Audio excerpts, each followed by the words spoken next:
everybody, and welcome back to another episode of Wareham Whiparound, the official podcast of the Wareham Gatemen, live from the batting cages here at Clem Spillane Field in Wareham. We have a very special guest for us today. It's Mike Mobbs, hitting coach for the Gatemen. I'm Ethan Ibe, alongside Kyle Marshak. It's great to be with you guys. Thank you, fellas. Appreciate you having me. Yeah, should be fun today. Yeah, absolutely. So, Mobbs, let's just get right into it. Let's talk about the season that we've had here in Wareham so far. It's defied a lot of expectations. Where do you see this group going, and what have you seen from this group so far?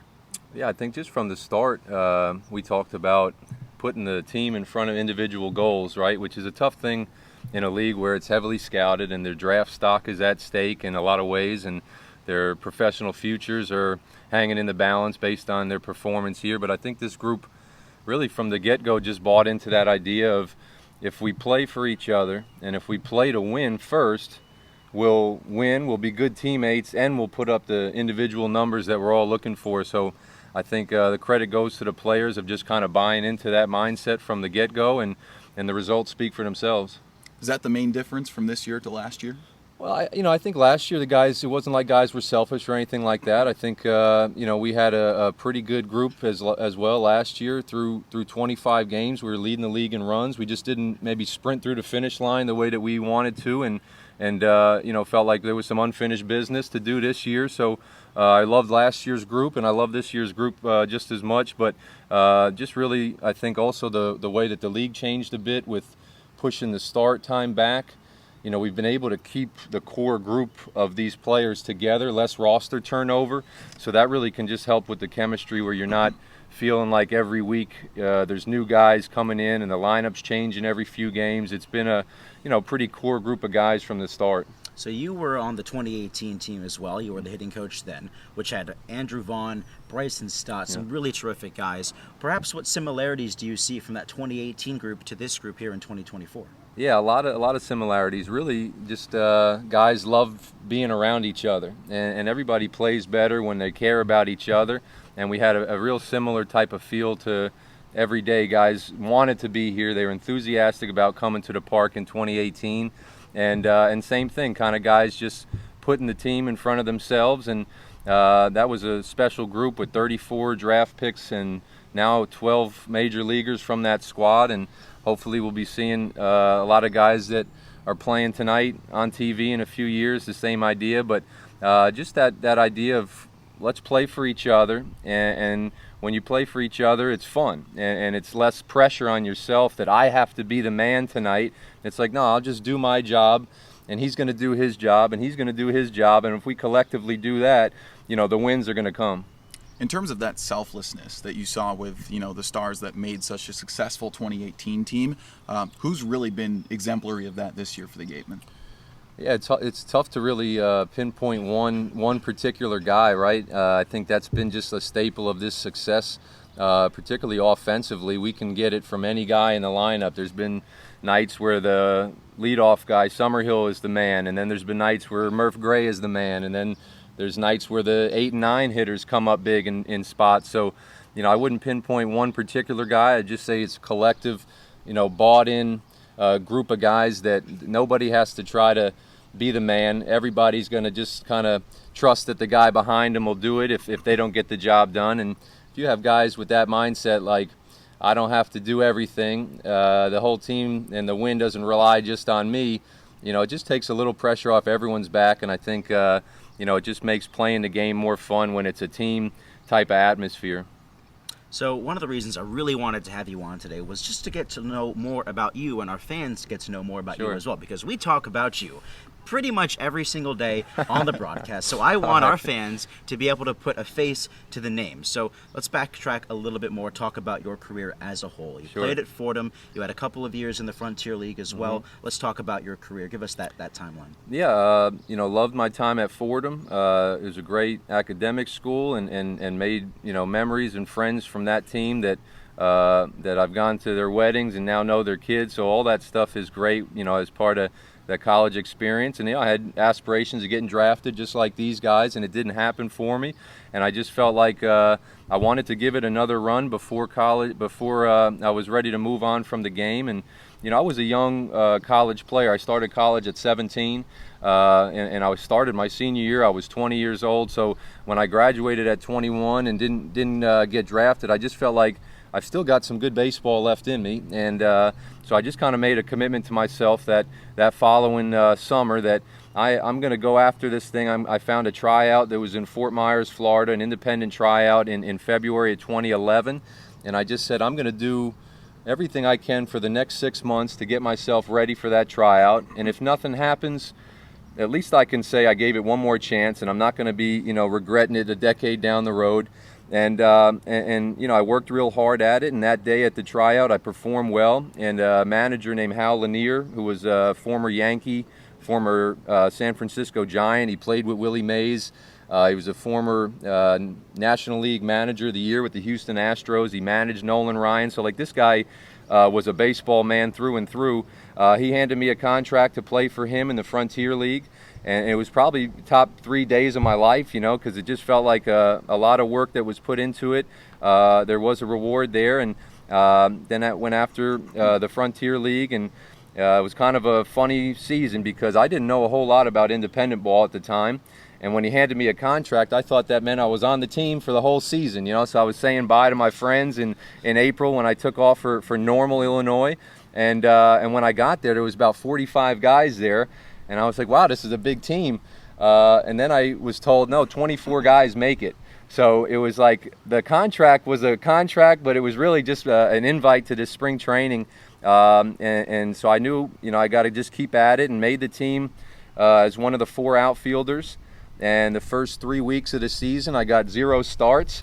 So I remember calling my dad and saying, like, hey, they're paying me to take BP. That's all I'm doing. I take BP, and then I kind of watch the game. But I trusted that, I was there for a reason. I was going to get an opportunity, and I just had to stay ready for it. And luckily, I saw my name in the 9-hole. I think it was game 22 of the season. Up till that point, I had 3, pinch hit at bats, up 10, down 10, kind of blowout games, and luckily hit a home run my first pro start, and then hit a home run my next start the next night in the 9-hole, and then was able to turn that into 72 starts and had a pretty good season, and just loved playing for Hal. He was just an unbelievably wise baseball guy with 50 years of pro baseball experience. So super blessed to have learned from him, and continued to play for a few more years, and played for 4 former major league players. And was able to play for another major league manager named Doc Edwards, who was the Cleveland Indians manager in the late 80s. He played catcher for the Yankees in the 60s with Mickey Mantle and Roger Maris. So looking back, I realized that all that time chasing the dream of playing playing Major League Baseball, a lot of that 3-year span was learning how to be a manager, learning how to be a great coach, because I was around some guys who were great coaches and who had spent, over a century combined of their life in professional baseball. Wow. So, a lot of experiences playing, right? Sure. You've been a part of state championships, you've been a part of A-10 championships. What's the highlight of your playing career then? I would say probably that first season in the Frontier League, playing for Hal, and I was a finalist for the Rookie of the Year vote. Came up a few votes shy. They actually gave it to a guy, pitcher, I still remember his name, Philip Barnes, and he had been signed by the Phillies a few weeks before the season ended. So I thought, that guy doesn't really care about the award. He's already, he's playing in the Phillies minor league system. But I think that season it was really so rewarding because, I'd kind of had these aspirations coming out of Fordham. It didn't happen, but I believed in myself and believed that I had some good baseball left in me, and maybe defied some odds, because at the end of the season, Hal told me something that I'll never forget. The last game of the season, he came up to my locker and he said, I just want you to know that you were supposed to be cut. You were really just a guy to fill up an outfield spot for those spring training games, and you beat out someone that we had penciled in that was going to make the team. So to hear him say that, it felt great, because I didn't realize how much the odds were stacked against me at the time, being a undrafted guy from a mid-major school. So I think that one was really the most rewarding, that whole season, just kind of a culmination of a lot of effort. Yeah. So how important was learning from guys like Hal Lanier and Doc Edwards as you made your transition from playing to coaching? What did you take with you from them? I just think they had such I'll call it a steady hand. They never got too high when we were going good. They never got too low when we were hitting a lull of the season. And those are guys that, they've seen it all, right? They've seen everything you can see in baseball. So I really and I loved playing for those type of guys, because I remember striking out in the first inning of a game playing for Doc, and I came back in the dugout, and I was, pretty angry at myself for not having a good at bat, and Doc just kind of tapped me on the back and said, hey, you're going to get 3 more, and we're going to need you to come up big, and I know you will. So just kind of the guys, playing for those guys, it really just helped me understand that what kind of coach would I like to play for, and I kind of take that mindset when I'm coaching now. What would I want to hear from a coach after a bad at bat? What would I want to hear after an error from a coach? Because these guys and myself, we're pretty hard on ourselves, and we expect a high standard of ourselves. So to hear some of those things from Hal and Doc, and I had a brief period of playing in the American Association where I played for Kevin Hooper, who's now the minor league development coordinator for the Atlanta Braves. So even just in a short stint with him, kind of that same idea that they don't overreact. They don't overreact to a bad at bat, or they don't overreact to, a couple games where maybe the hitters aren't doing their best. And there was just no panic in those guys, and I think if you can be that steady hand as a coach, as a manager, the players are going to kind of take that same cool, calm demeanor to every day and not get too high or low on themselves based on their performance.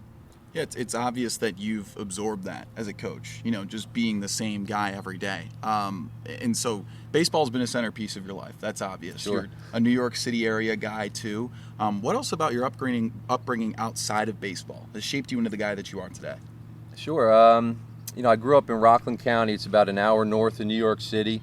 And obviously baseball pretty much from as long as I can remember has been the mainstay of my life. Going to Don Bosco Prep, it's one of the top baseball high schools in New Jersey and in the country. But I think one experience that really shaped my life was after my freshman year at Fordham. I was 18 and I came home and I was thinking I was going to have this great fun summer hanging out with my buddies, and my dad said, hey, the truck leaves at 4 tomorrow morning. And I was thinking, where are we going? And he handed me a card, and it was he got me into the laborers union, local 79 in New York City. My dad was a carpenter, and he was in a construction union in New York City for Turner Construction. And he said, you're coming to work this summer. And so my big plans of having this great fun summer were pretty spoiled right away. But it was a really great experience, and it put my life in his life in a big perspective for me, because I got to see a different way of life that I had never seen before. We were in his truck at 4, and we're at the bus stop at 4:45, and we're in the subway at 5:15, and we're walking to the job site at 5:40, and work starts at 6. And then it ends at 3:30, and you get back on the subway, back on the bus, back in the truck, back home, and do it again.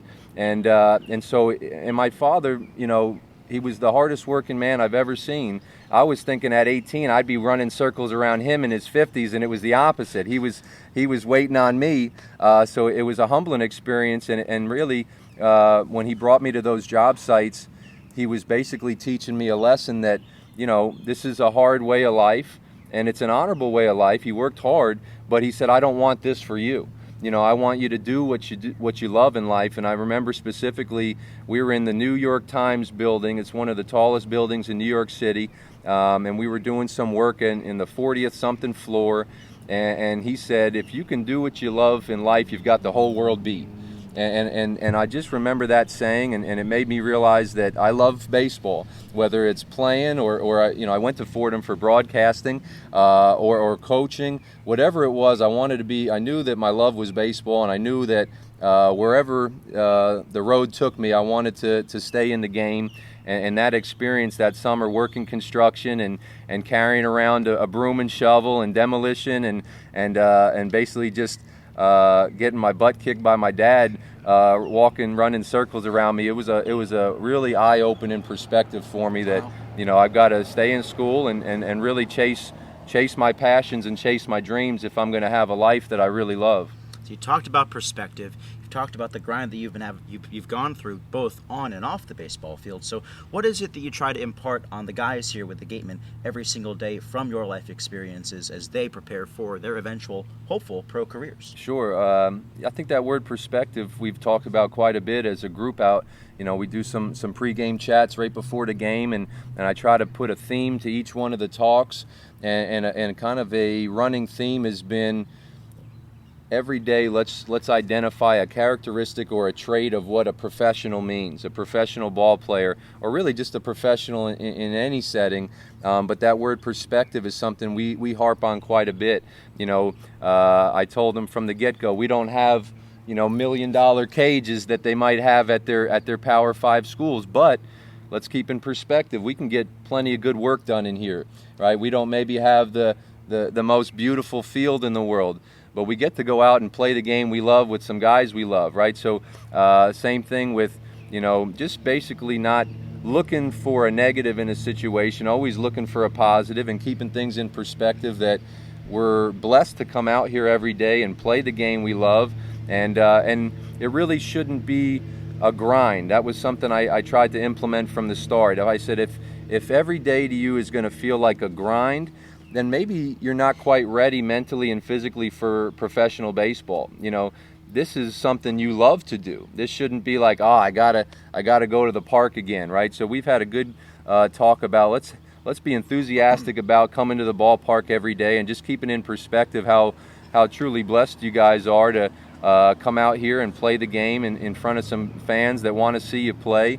And if you can come at the game with that type of perspective, I think mentally you can prepare yourself for professional baseball. And really, I tried to harp on, if you have a 60-game Division I season, and now you have a 40-game Cape Cod season, that's 100 games. And if you really are aspiring to be a major league player, you're just about 65% of the way to a major league season. So I've put that thought in their head a bit when maybe they need a little kick from behind to, hey, you're only halfway through a major league season, so if you can't just talk about wanting to be a major leaguer, you got to be about it, and part of that is understanding that it's an everyday thing.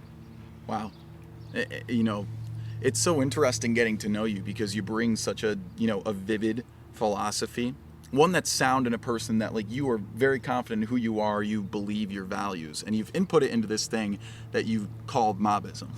So where did this philosophy come about? And I love the fact that you are buying into it, that you really believe that what you have to offer is valuable, and we all agree with it. So talk to us a little bit about how that happened. Sure, no, I appreciate it. I guess, I've spent a lot of time in the last 10 years in the cages with hitters. I had an indoor baseball facility I co-owned for 7 years back in New Jersey.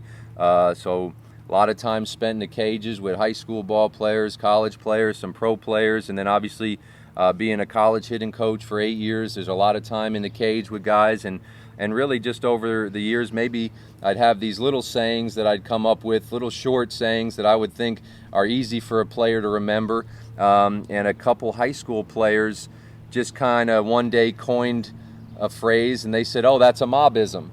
And coming off Yogi Bear, I guess, had the Yogiisms, and I said, Mobbism, that has kind of a nice ring to it, and so I said, you know what, that's kind of cool, and then a few more sayings came out, and the guy said, oh, that's another Mobbism, you should put that on a shirt, and then it turned into, you know what, maybe I should start putting it on some t-shirts, and if they can't remember what I'm trying to teach them, if they buy the shirt or I give them a shirt, it's right on their chest, or if I wore it during a hitting lesson, it could be something where I'd say, hey, remember what I'm telling you, it's right on my chest, or it's right on your shirt there. So just that philosophy of Mobbism, maybe just an all-encompassing thought process or mentality. And I finally put it on some apparel last summer, and that's really where the whole thing got going. By the way, we're absolutely dropping the link to the Mobbism merch at some point in this video somewhere. What are some examples of Mobbisms, and how do they apply to the players every single day? Yeah, I actually brought a couple for you guys. I'm gonna gift you some Mobbism shirts when we're done here today. But I guess the two in particular that I brought today to give you guys, the one is the guys have really bought into is no TOB around me. Yep. I'm sure you've seen some guys. Sam White has that. I was just in the YMCA and he was rocking it in the gym, so I appreciate him repping it. But no TOB around me is no transfer of blame, and it basically is just another way of saying let's not make weak excuses, because they don't do any good for you. So if you make a mistake, just own up to it, take accountability, and we move on. You know, I think if you get a group of guys that are bought into that philosophy, that they're not looking to point fingers when a mistake is made, it's going to create a culture of accountability amongst the players, and it's also going to help strengthen their mind.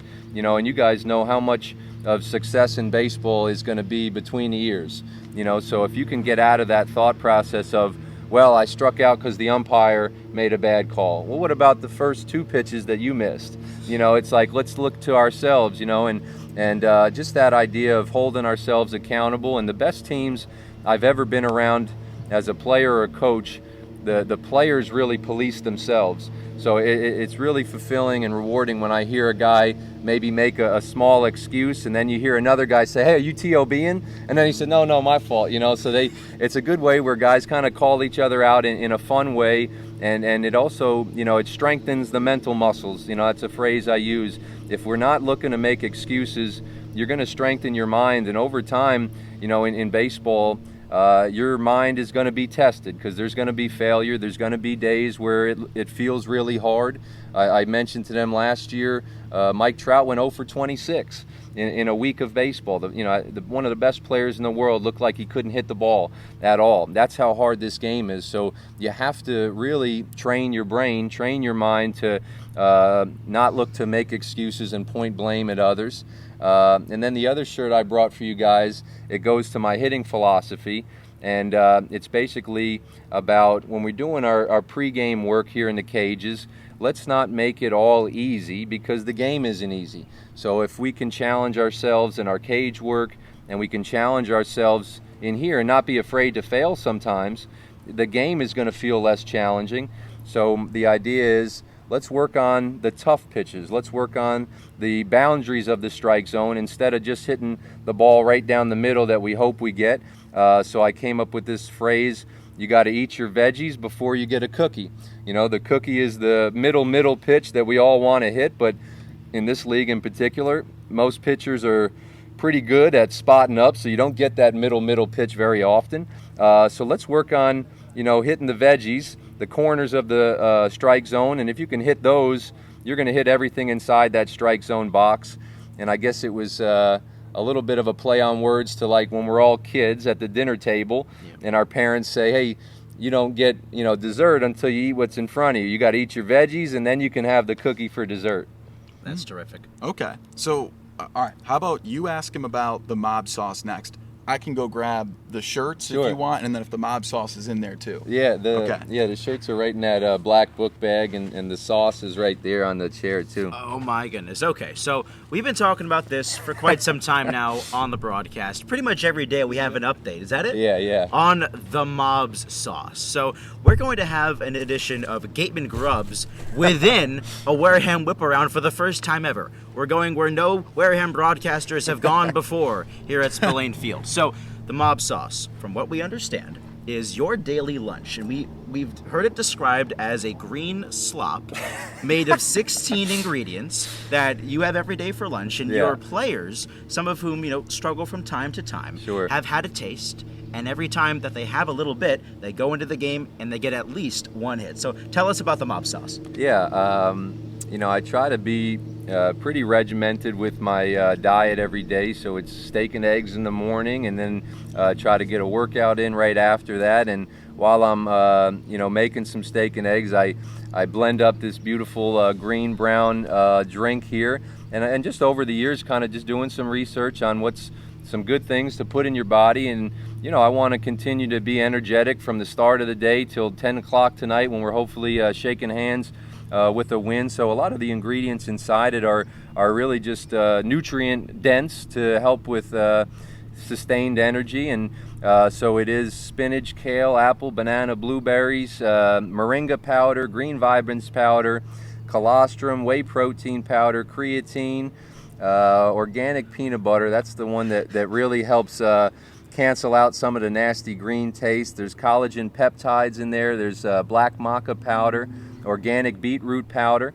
The base of it is organic unsweetened almond milk. And then I sprinkle in some water to help with the consistency of it. So I will say, you guys can be honest, but I think it tastes better than it looks. It looks kind of nasty. But, the guys were seeing me drink that every day when we were in the cages here around 1 o'clock. And one guy said, "Hey, what's in that?" And I didn't really feel like explaining the ingredients like I just did now. So I said, "There's hits in it." And at the time, there was a couple guys that maybe were needing some hits. So I gave, a sip to Bobby Bozer, and then he went on to become Player of the Week. So then guys said, I want some of the sauce too. And so I'm particular about who I give a little sip to, but so far we're 10 for 10 on the season. When I've given it to a guy before the game, he's gotten at least one hit in the game. So at the moment we're 10 for 10 on the season. And I was thinking maybe before a really important game, I'll just bring it out to the pregame chat, and we'll all just take a shot of it, and maybe that'll guarantee, every guy in the team gets a hit that day. But, it's just one of those fun things, and maybe like a little placebo effect that can help guys mentally, where you say, hey, like Byram Hott yesterday, gave him a sip, and he hadn't gotten a hit up to this point. Obviously, he's only been here for a few games, but I said, okay, you're good for at least a hit, and if you can speak that into a guy's mind, you got a better chance of seeing success. And he got a hit and looked over to me, in the third base box and just gave me a little thumbs up, so that's the other thing. You got to make this fun. It should be fun for guys to come out here, and if you could do something fun like that, it can help keep things light and loose in what's a pretty long season here. Wow. All right, so what do you think? You want to take the first crack? I'll yeah. show them the shirts we've got while we're at it. Yeah, why not? We weren't smart enough to bring out any glasses, were we? How are we going to go about this? No TOB around me. Yeah, we'll bust them open. These are for you guys to keep right here. Wow. Thank you. We appreciate that. Oh, my goodness. Yeah, let's see. Let me see the consistency. Whoa. Smell it.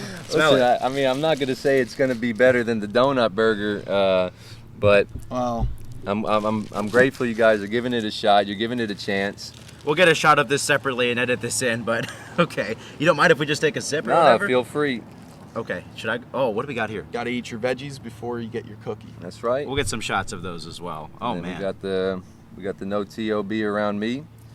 One of my high school guys came to the game yesterday, and he was rocking it on the field. Appreciate him showing some love. Nice. So now you guys are part of the no TOB club. Let's go. Let's go. The hidden group chat we have, it's labeled the no TOB club. So we might have to add you guys to it I now. love it. Oh, my. Okay, so we get access to the group chat now. So should I just take a swig of this or what? Go for it. You know, right. I had a bad broadcast yesterday, so this is going to set me right. Yeah. You had a bad broadcast? No, you didn't. Well, Look, you'll have your best one. sometimes you got to tonight. create a story. You got to hyperbolize. Hey, it's all in the mentality. Cheers. Bottoms Cheers. up. All right. I think the facial expression will do a lot of the storytelling here. Okay. I think he's hiding some facial expression. That is not nearly as bad as I thought it was going to Okay. be. Because we've been told that it's not that good. It's okay. I don't know what I feel right now. I feel like alive. and well. There we go. I couldn't even like pinpoint one thing. When I asked Bobby Bozer Yeah. about the Mobbsauce, I said, "What's like?" Because we didn't know what was in it. Yeah. So I was like, "Well, what's one thing you could taste?" He said, "I could taste peanut butter." Yeah. And I can taste a little bit of peanut Okay. butter. So I Kyle, went a little heavy on the peanut butter today, so you guys wouldn't beat me up too bad. Because that the peanut butter is what really can cancel out some of the green Oh, taste. this is pretty good. Yeah. it's not that bad. It's actually not that bad at all. a little it's bit got- sweet. It's got some fruit, It's it's like it's like if you went to like a hipster smoothie place. That was pretty good. Well, you guys are about to feel a nice boost of energy for the next 12 hours. Oh my, I can't wait. So, Kyle, if you had to put a rating on it, what would it be? All right, You're an awfully specific decimal. You know I like my decimal points. Let's see, what was the last one I did? I gave a 9.26 to that ice cream sandwich we had. Brewster. I'm going to go, this is pretty good. I'll go at least 8.12. Wow. Like, the texture was smooth. Wow. It was way sweeter than I thought it would be. All right, that's better than I thought. I thought you guys were assuming that I feel great after this, Sure. too. I mean, I got to give it a high rating. Yeah, the Mobbism associated with this drink is I eat for sustenance, not for taste. So you're getting sustained with a lot of nutrients, even if it's not as good as, the donut burger from YD. And I did have that yesterday. Yeah. But I had to try it. So we are definitely adding this to the list of Gatemen grubs that we've done. So if I had to put a decimal rating on it, I'll go a little bit higher than yours. Okay. I'll go Wow. 8.45. Not Ooh. quite an 8.5, but still a solid beverage and one Yeah. that I would definitely have again. I don't know if I believe you guys. I think you're being nice, but I appreciate it. Look, I was set up for failure on this. I'd been told all these ingredients and that, fighting for a good taste out of it was a fight. Yeah. But that was pretty delicious. I was very pleased by All it. right, very good. Awesome. So we appreciate the time you've given us. I have a few more questions for Sure. you, if you don't mind. Absolutely. So as we transition a little bit here, we've got the cages right behind us. Mm-hmm. Every day we get here, early work's pretty much already in full swing. You're Mm-hmm. out here with the guys in the cages, and sometimes we hear you hooting and hollering, and the guys are having a fun time. So what kind of games do you bring to this group ahead of time that keep it light around here, that keep the energy up? Sure. These guys are all super competitive, right? You can't get to a league like this without believing that you're the best, and also just being, uber competitive where you want to win everything, whether it's tic-tac-toe or it's facing a guy throwing 95. These guys want to win, so my thought is let me get them competing from the first 5 minutes that they get into the cages. So we start our early work with some type of competition. I have a low tee that's about ankle high. We did that for quite some time where guys would challenge one another, almost like a March Madness setting where I might challenge you, and the guy who has the best result off the low tee advances to the next round, and then there would be a prize at the end, whether it was a Mobbism written on a piece of paper or a shirt, some type of incentive to keep the competitive juices flowing. We've done, basically it's always like tee to start, and then we work into our routine. But now the last few days, we were working on high tee with an end-loaded bat, seeing who could hit the top bar of the L screen. Just different ways to get them competing against each other in a fun setting, calling each other out, guys wanting to, beat maybe their roommate that they're living with or something like that. So really just keeping it light and fun to start the day. And if you can get them competing, it can kind of boost the energy and the morale of the team from the very start. Awesome. Well, another thing that you do that people find entertainment in is when you mow the lawn every day barefoot. Sure. Now, I'll find the fact that I'm not judging. I like, grounding is what you call it. I'm a fan of it too. Yes, sir. But what benefits do you see from that? Yeah, I've done some research on grounding, and I believe in it, and I think it does us all some good if you can connect with the earth. And so just barefoot in the grass or barefoot at the beach, that counts as grounding too. There's some benefits to really just overall health and energy, and it can help reduce inflammation. It can help with some sleep cycles, and so I just take my stroll around the infield grass while I'm mowing barefoot, and get my 20-25 minutes of grounding in. And it's again, I'm a routine-oriented guy. I like having the same thing every day, so that's just part of the routine. And I did have a few times this year where I've stepped on a bee, which wasn't great, but I think I told you I tried to find a positive and say that if a bee sting is good for the immune system, so there are some perils to doing it barefoot. But I just remember a guy talking about grounding and saying, think about when you're a kid and you're running around barefoot on the grass, or you're running around at the beach barefoot, how happy you are and full of energy you are. And I said, dang, that kind of makes some sense. And I started doing it, just 20 feet bare feet in the grass, or 20 minutes bare feet in the grass every day, and kind of got bought into it. That's amazing. Now, look, if I stepped on a bee, it's going to be the worst day ever. Like, I don't understand how you can physically just push that aside. So how do you remain so positive every single day, everything that you do, and how do you exude that on a daily basis? Yeah, I guess it just goes back to that word of perspective again, right? Like a bee sting is not enjoyable, but there's a lot worse things out there than that, right? And I take a phrase and told the players along those lines, name one negative thing about being positive, name one positive thing about being negative. You can't. You can't. We're getting philosophical out here, and I'm loving it. You know, so I really just try to take that mindset to everything, that no matter what situation you're put in, if you're looking for a negative, I'm sure you could find one, but what good is that going to do? Or if you're put into a situation, if you're looking for a positive, you could probably find one, and that's going to put you in a better mood, and that's going to put your mind in a better space. And if you can take that to the field, if you can take that to your daily life, you're just going to walk around at more peace and just be a generally more joyful person to be around. So with this positivity, it's gotten you very far, obviously. What should we expect out of Mike Mobbs in the future? What is your end goal? Sure. I do my best really to not get too caught up in what's far ahead of me.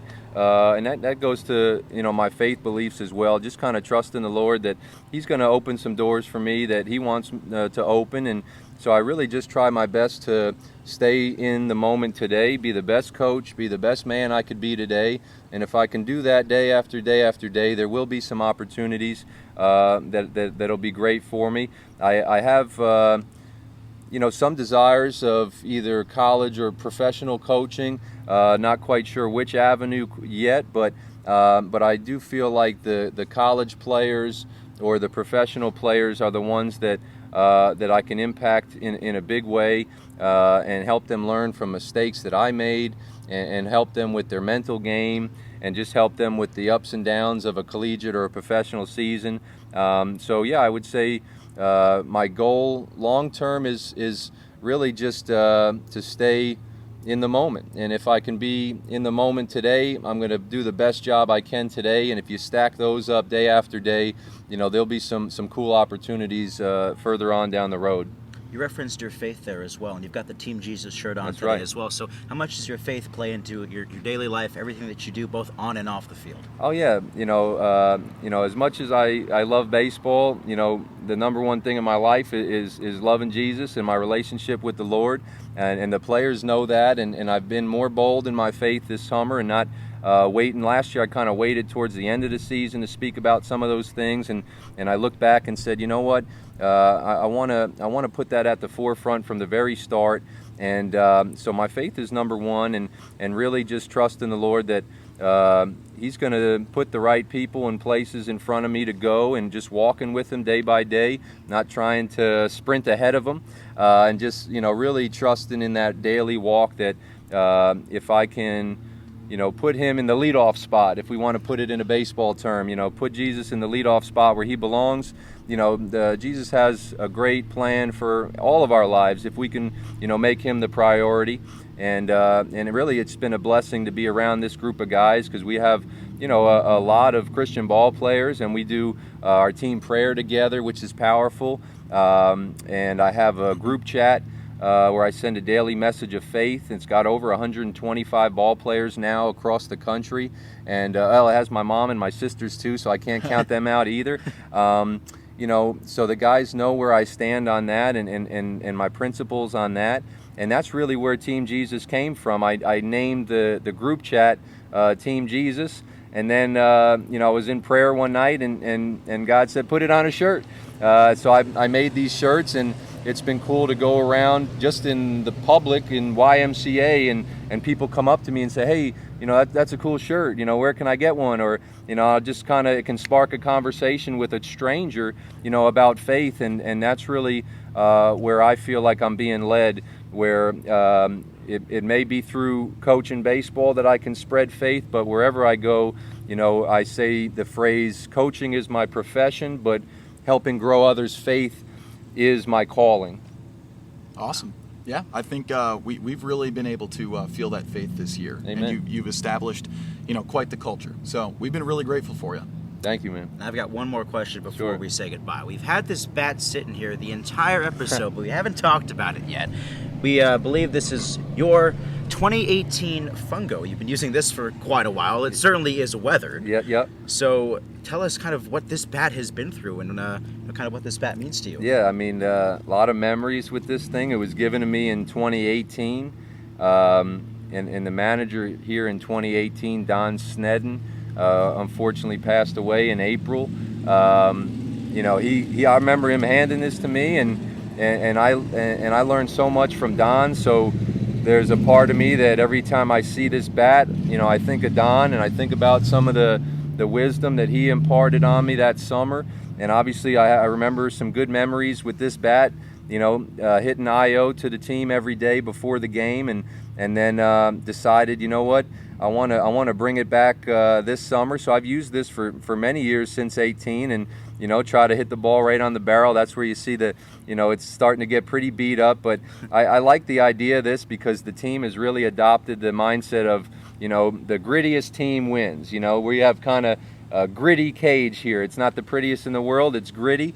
The field has some grit to it. The dugouts have some grit to it, and this bat has some grit to it. And we kind of believe that over the course of a long season and a playoff run, you know, the grittiest team will win. The toughest mental team will win, and maybe this bat is a bit symbolic of that.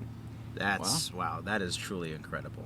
Yeah. Symbolic of what this team has been about. That's right. The fact that they have defied pretty much all expectations, all odds, and they are on track to make the postseason this year. Sure. Let's take it one day at a time and see where it takes us. All right. And that, I believe, is the perfect note to end on for this episode of Wareham Whiparound. Mike Mobbs, where can the people find you? Where can they find the Mobbisms as well? Yeah, I have an Instagram page at Coach Mobbs with an underscore. The Mobbism brand is, if you want to check out the website, mobbism.myshopify.com. Yeah, and I guess that's where I do some posts on the coaching page. I do a little swing of the day post at times, like you guys have seen. That idea just kind of got sparked from always seeing on social media. There'd be an outfit of the day, a meal of the day. Everything had a of the day to it. So I kind of stayed away from social media for many years on the coaching end. Finally succumbed to it last March, March 16th, 3/16, and I said, you know what? Let me put my own little spin on it and do a swing of the day. And it's a way to give the players out here a little shine, and also the younger players that I work with back in New Jersey, give them a little bit of some social media spotlight on a good swing that they took into cages. So that's where you could find it. We appreciate that too, because half the time it's some Yeah. broadcasts from home, Sure, and we're on the calls. Yeah, every giving day, you so- guys some looks too. You guys have done a great job. We're super grateful for all you guys have done as well. Thank you. We thank you very much, Mike. So that'll do it for us here on Wareham Whiparound. You can make sure to find all future episodes on Apple, Spotify, YouTube, and Kyle and I on the broadcasts on Cape League TV and YouTube, as well as the Gatemen gear up for the postseason in 2024. Mike Mobbs, absolutely a pleasure. Thank you, fellas. Appreciate it. Thank you. Yes, sir. We'll catch you next time.